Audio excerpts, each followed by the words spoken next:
Bon, je crois que tout dépend de la vision d'une personne à une autre.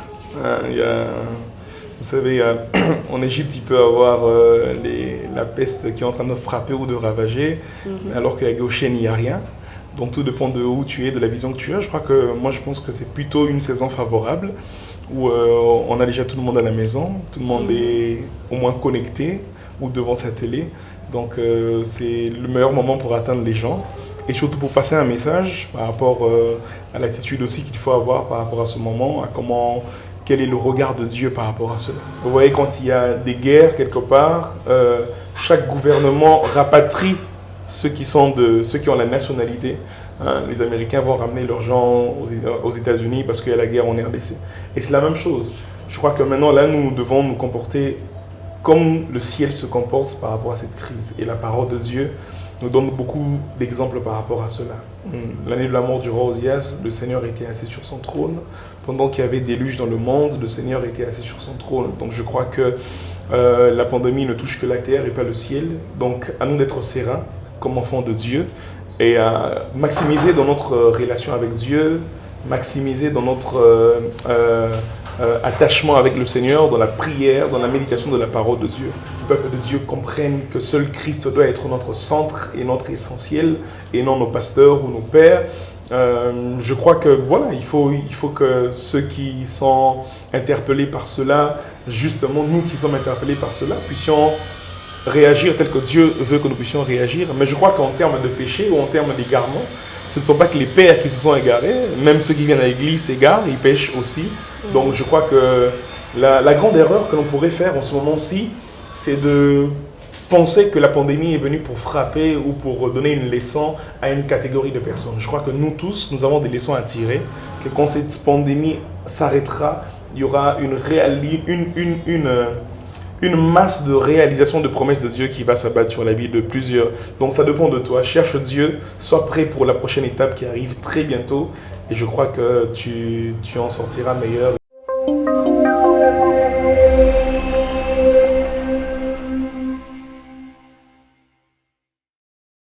Salutations à vous, fidèles téléspectateurs de Éternité TV. Bienvenue sur votre magazine Le Profil qui reçoit pour vous de serviteurs des dieux, artistes, musiciens, prédicateurs de l'évangile.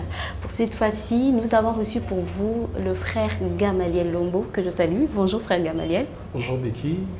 Avec lui, nous aurons à parler de sa carrière personnelle, mais également une petite actualité concernant le Covid-19, question de réconforter les enfants des dieux, les fidèles qui vivent, n'est-ce pas, leur chrétienté à la maison. Frère Gamaliel, comment allez-vous? Ça va, par la grâce de Dieu. On ne vous voit pas très souvent dans les médias. Oui, je ne suis pas un grand fan des médias, mais bon, ça vient. Pourquoi? Vous cachez quelque chose? Non, pas du tout. C'est pas que j'aime pas les médias, mais c'est juste que je préfère un peu me concentrer en coulisses et avoir une vraie raison pour laquelle m'afficher dans les médias. Donc c'est juste ça. Vous nous préparez quelque chose pendant cette période de confinement, on peut le savoir?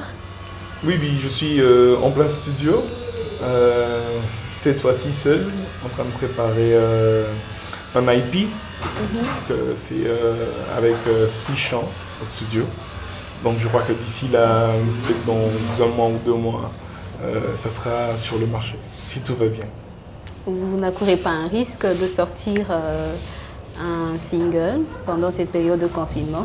Bon, je crois que tout dépend de la vision d'une personne à une autre.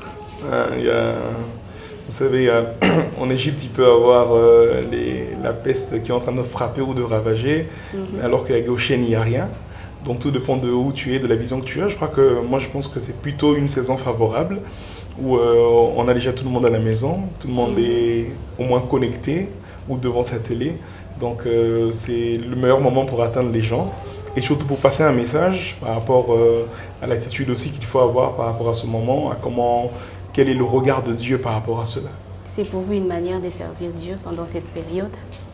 Bien sûr, Paul est en train de dire à Timothée, en toutes circonstances, favorables ou non, sert le Seigneur, prêche l'évangile. Donc ce n'est pas le Covid-19 ou le confinement qui va nous empêcher de le faire. Je l'ai dit en début de l'émission que vous entrez dans votre carrière solo. Et pourquoi ces détachements? Bon, déjà, je ne crois pas que carrière solo rime avec détachement nécessairement. Donc, je suis toujours... Donc, vous chanterez seul, il n'y aura pas de featuring? De temps en temps. Non, de temps en temps, je serai seul. Mais dans le IP que je fais, je chante avec... je crois qu'on fera un chant avec le pasteur Lourdes, mais aussi un autre avec un autre frère, Cool Gary. Donc, je ferai 2 duos comme ça parmi les 6 chants. Donc, du coup, on ne vous verra plus s'afficher de temps en temps avec... Comme je le disais tout à l'heure, je ne crois pas que carrière solo veut nécessairement dire détachement. C'est peut-être la vision que l'on a ici dans le pays. Quand quelqu'un commence une carrière solo, ça veut dire qu'il veut partir. Pas nécessairement. Donc, et comme je le disais, je pense que ma carrière solo, elle avait déjà commencé de manière assez officieuse, parce que je prestais déjà seul, on m'invitait déjà seul pour conduire des moments ou des concerts. Donc ça c'est juste, comment on va dire ça, sur CD ou de manière vraiment très clairement vue sur les médias, que je m'affichais seul, mais c'est pas nouveau. Et je suis toujours avec le pasteur Lourdes et donc voilà. Quel est le message que vous aurez à véhiculer? Dans le IP, oui. Déjà, le titre sera un titre particulier, parce que le titre, ça sera une phrase « Prie avec moi ». Donc, c'est ça le titre des 6 chants. Donc, c'est juste des chants... Prie avec moi? Parce que c'est comme ça que je l'ai reçu déjà de la part de Dieu. Et qu'avant que je ne commence le studio, c'est des chants que j'avais reçus dans la prière, moi, et des chants qui m'accompagnaient dans mes temps de prière, mais aussi... avec tout mon groupe ou tous ceux qui m'accompagnent dans des prestations ou dans mes activités. Et c'est ce que Dieu m'a mis à cœur. J'ai voulu faire quelque chose qui n'était pas déjà vu, quelque chose quand même qui sortait de l'ordinaire. Et donc voilà, c'est des chants qui vont nous aider dans nos temps de prière et dans nos temps de culte. Donc d'où prie avec moi. Un peu comme Papa Alain le faisait à l'époque, 1 heure avec Jésus. Vous ne pensez pas que les peuples de Dieu tombera dans cette monotonie, dans le fond et la forme de composition de nos chantres? Quelle monotonie? De mélodies, de textes? Non, je crois que vous n'avez pas encore écouté les textes quand vous avez peur de la monotonie. Je crois que les textes seront différents. La plupart des fois quand j'ai écrit, j'ai fait des arrangements des chants. Cette fois-ci, c'est moi-même qui ai écrit du début à la fin. Donc je crois d'ailleurs que ce sera nouveau pour le peuple de Dieu, qui m'ont déjà entendu dans un style ou dans un autre. Ça sera un style vraiment différent, vraiment particulier. Et je pense vraiment que ça va atteindre le but escompté. Nous sommes pendant une période de crise. Comment pensez-vous matérialiser, n'est-ce pas, ce projet? Comme je l'ai dit tout à l'heure, c'est une période de crise parce qu'il y a la pandémie. Vous devez atteindre... Vos fans, des fidèles qui ont l'habitude de vous écouter. Donc c'est une période de crise parce qu'il y a la pandémie, parce que tout le monde est chez lui à la maison. Il y aura peut-être plus de concerts, il n'y aura peut-être pas de culte, il n'y aura peut-être pas d'invitation à prester. Mais je crois en même temps qu'actuellement, le nombre de personnes connectées à chaque heure sur le net, sur YouTube ou sur WhatsApp est décuplé, si pas un peu plus d'ailleurs. Donc je crois que justement on va m'attraquer sur le net, sur les réseaux sociaux, sur YouTube avec des vidéos pour atteindre les gens. Donc je pense que ça ne sera vraiment pas un problème pour atteindre les gens. Restez branchés tel que vous l'êtes maintenant là et vous aurez les chants. Est-ce qu'on peut entendre quelque chose? Un chant. Ce n'est pas une surprise que vous nous préparez. D'accord. Combien de minutes suivent? Parce que je fais déborder une émission ainsi licanisée. Allez, vous pouvez démarrer. Ok. Alors, le titre du chant, c'est Parfait-tué. Alors, ça dit mon seul ami qui a pu tout faire, tu as tout accompli à la croix du calvaire, source de grâce et du salut, vie éternelle donnée aux éphémères, maintenant élevée au-dessus de tout. Oui, tu domines, Oh mon époux, parfait tu es. Oh Jésus, parfait tu es. Oh Jésus. Donc voilà. Merci beaucoup. J'espère que nos téléspectateurs ont aimé. Je l'ai dit au début de l'émission que nous sommes pendant une période de crise et qu'il faudrait que vous donniez aussi un message par rapport aux enfants des dieux qui vivent maintenant leur chrétienté à la maison. Oui, je crois que nous, déjà enfants de Dieu, j'aime cette précision. Nous ne sommes pas enfants du monde, nous sommes enfants de Dieu. Et la parole de Dieu nous montre que nous sommes juste en train de traverser la terre comme en pèlerinage, parce que notre cité se trouve dans le ciel. Donc je crois que pendant la période de crise, nous ne devons pas nous comporter ou paniquer comme les enfants du monde. Nous devons nous comporter comme les enfants de Dieu. Vous voyez, quand il y a des guerres quelque part, chaque gouvernement rapatrie ceux qui ont la nationalité. Les Américains vont ramener leurs gens aux États-Unis parce qu'il y a la guerre en RDC. Et c'est la même chose. Je crois que maintenant, là, nous devons nous comporter comme le ciel se comporte par rapport à cette crise. Et la parole de Dieu nous donne beaucoup d'exemples par rapport à cela. L'année de la mort du roi Osias, le Seigneur était assis sur son trône. Pendant qu'il y avait déluge dans le monde, le Seigneur était assis sur son trône. Donc je crois que la pandémie ne touche que la terre et pas le ciel. Donc à nous d'être sereins comme enfants de Dieu et à maximiser dans notre relation avec Dieu, maximiser dans notre attachement avec le Seigneur, dans la prière, dans la méditation de la parole de Dieu. Je crois que ce qui est temps de confinement pour les autres devrait vraiment être un temps de recherche de Dieu, de maturité avec Dieu, de désir de Dieu encore plus pour les enfants de Dieu. Merci beaucoup. C'est vrai que plusieurs serviteurs de Dieu qui sont passés sur ce plateau ont eu à relever les causes de cette pandémie. Et quant à votre opinion, que pensez-vous de cela? Moi, en tout cas, excusez-moi de fonctionner différemment pour ne pas aller dans les causes de la pandémie, mais pour aller plutôt dans les raisons de la pandémie, dans le sens de les raisons pour lesquelles Dieu a permis cela, parce que Dieu reste le maître des temps et des circonstances. Et je crois que les raisons pour lesquelles Dieu a permis cela, c'est pour que nos regards soient fixés sur lui, que l'on se rende compte que les hommes, malgré qu'ils cherchent, malgré qu'ils se débattent, ils ne peuvent pas donner la solution que Dieu seul peut donner.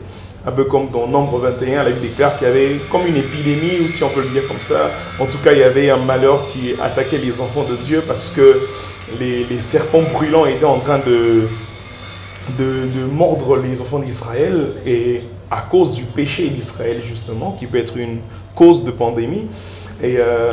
Mais Dieu a dit à Moïse, tu élèveras le serpent d'airain, et tout celui qui regardera au serpent d'airain, même quand il serait mordu, sera guéri, sera sauvé. Donc je crois que c'est la raison pour laquelle Dieu a permis cela.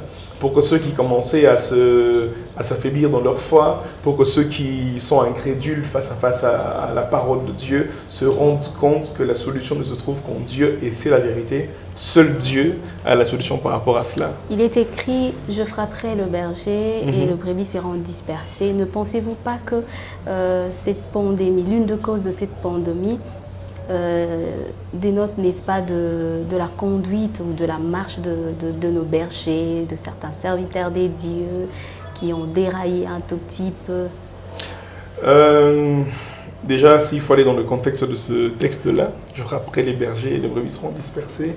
Ça sera peut-être pas, ça équivaudra peut-être pas à ce que l'on vit ou à la manière dont on veut le lier. Mais je crois que je ne suis pas là non plus pour pointer le doigt aux bergers qui se sont égarés. Donc Dieu l'a peut-être fait pour ramener justement ceux qui se sont perdus. Vous savez, Dieu quand il frappe différemment des hommes. Les hommes, lorsqu'ils frappent, c'est pour te faire prendre conscience que tu as mal fait et peut-être te mettre à l'écart. Dieu quand il frappe, c'est pour te faire prendre conscience que tu as mal fait mais qu'il t'aime toujours et qu'il aimerait que tu reviennes. Donc je crois qu'en ce moment de pandémie, si Dieu, l'une des raisons qui n'est certainement pas fausse, l'a fait pour que les hommes de Dieu qui s'étaient égarés reviennent, ou pour que le peuple de Dieu comprenne que seul Christ doit être notre centre et notre essentiel, et non nos pasteurs ou nos pères. Je crois que voilà, il faut que ceux qui sont interpellés par cela, justement nous qui sommes interpellés par cela, puissions réagir tel que Dieu veut que nous puissions réagir. Mais je crois qu'en termes de péché ou en termes d'égarement, ce ne sont pas que les pères qui se sont égarés, même ceux qui viennent à l'église s'égarent, ils pêchent aussi. Donc je crois que la grande erreur que l'on pourrait faire en ce moment-ci, c'est de penser que la pandémie est venue pour frapper ou pour donner une leçon à une catégorie de personnes. Je crois que nous tous, nous avons des leçons à tirer par rapport à cette pandémie. Nous tous, Dieu nous passe un message par rapport à cette pandémie, et au-delà des messages personnels que chacun peut capter par le Saint-Esprit de la part de Dieu, je crois que le message global pour nous tous, c'est de chercher Dieu, maintenant qu'on en a le temps, pendant qu'il se trouve, et de le désirer encore plus en profondeur, de sortir de cette pandémie avec une plus grande relation avec Dieu, plus grande maturité dans les choses de Dieu. Je crois que les églises, les temples sont fermés, mais les églises ne sont pas fermées. Donc, parce que c'est nous, l'église, donc on peut se retrouver dans nos chambres, priant, et là, Dieu va nous écouter. Les églises ne seront pas fragilisées dans leur manière de fonctionner. Bon, après, je crois que fragilisé, je pense pas, parce que ça peut aussi avoir l'effet contraire. C'est que les églises auront tellement manqué aux gens que lorsque tout se sera arrêté, les gens viendront encore en masse. Donc, je crois que ça serait fragilisé ou pas, c'est un faux débat, parce que le but, c'est pas que les églises temples soient fragilisées ou pas, ou se remplissent. Le but, c'est que nous, les églises, temples du Saint-Esprit, nous puissions ne pas rater le ciel. Donc, c'est ça le plus important. Que nous ne soyons pas fragilisés par le péché, nous ne soyons pas fragilisés par ce moment, mais que nous puissions nous rapprocher encore plus de Dieu et sortir de ce moment aguerris et aimant encore plus Dieu et encore plus de foi en lui. Il y a eu la grippe espagnole, aujourd'hui c'est le coronavirus. Vous pensez que le coronavirus partira comme la grippe espagnole? La grippe espagnole, elle est où? Elle est partie ou elle est encore là? Elle est partie, bien évidemment. Donc le coronavirus, vraiment, si c'est dans la même liste que la grippe espagnole, donc ça partira. Et la Bible est claire là-dessus. Toute chose a un temps marqué, un début et une fin. Donc ça a commencé et ça aura une fin. Le coronavirus ne se serait jamais fini si ça n'avait jamais commencé. Et ça serait le seul critère pour que ça ne finisse jamais, ça serait que ça n'ait jamais commencé. Mais comme ça a commencé, donc ça finira. S'il faut parler de manière générale, les serviteurs des dieux, donc les prédicateurs, eux au moins sont sur le net en train de prêcher, question d'atteindre leurs fidèles. Et quant à vous, les musiciens chrétiens, que faites-vous en coulisses pour pouvoir atteindre les fidèles, réconforter, les motiver en cette période? Mais vous regardez sur le net, vous verrez que les prédicateurs ne sont pas seuls. Moi, j'ai suivi des lives de beaucoup d'aînés, d'amis, des frères et peut-être même des plus jeunes, des lives bénissants, où ils sont justement en train de passer du temps dans la prière, dans la présence de Dieu, chantant. Particulièrement d'ailleurs, je pense que c'est vraiment un temps à maximiser pour surtout les... Parce que là, il n'y a pas de concert, il n'y a pas de billets à payer. Hein. Autrefois, c'était $10, $20. Maintenant, vous pouvez faire les choses gratuitement. Mais c'est bien pour vous, le public. Donc, et c'est bien pour tout le monde. Je crois qu'en tant qu'adorateur, le but, c'est pas d'abord le lucre. Là, c'est si on va proprement de la musique de manière commerciale. Mais nous, on n'est pas musiciens seulement, comme ceux du monde. Mais on est d'abord adorateurs. On a d'abord un but avant de renflouer nos caisses ou avant de faire entrer, de gagner de l'argent. Le but, c'est que les personnes se rapprochent de Dieu, que les âmes soient gagnées. Donc, peut-être qu'aujourd'hui, en termes d'entrée financière, il n'y en a peut-être pas. Ou peut-être même il y en a, parce que sur YouTube, il y a des gens qui ont des comptes qui sont monétarisés. Donc, ils peuvent toujours gagner. Mais ce n'est pas ça le but premier, ce n'est que secondaire. On ne travaille pas pour être pauvre. Je crois que tout travail mérite un salaire. Donc, ce n'est pas non plus un péché que ceux qui font de la musique gagnent de leur musique. Mais en ce moment précis, pour répondre à la question première qui avait été posée, les prédicateurs sont en train de prêcher, d'exhorter. Les chantres qui ont la grâce d'exhorter exhortent aussi et font des cultes. Et il y a beaucoup de chants nouveaux qui sortent. Moi, je suis très béni ces temps-ci.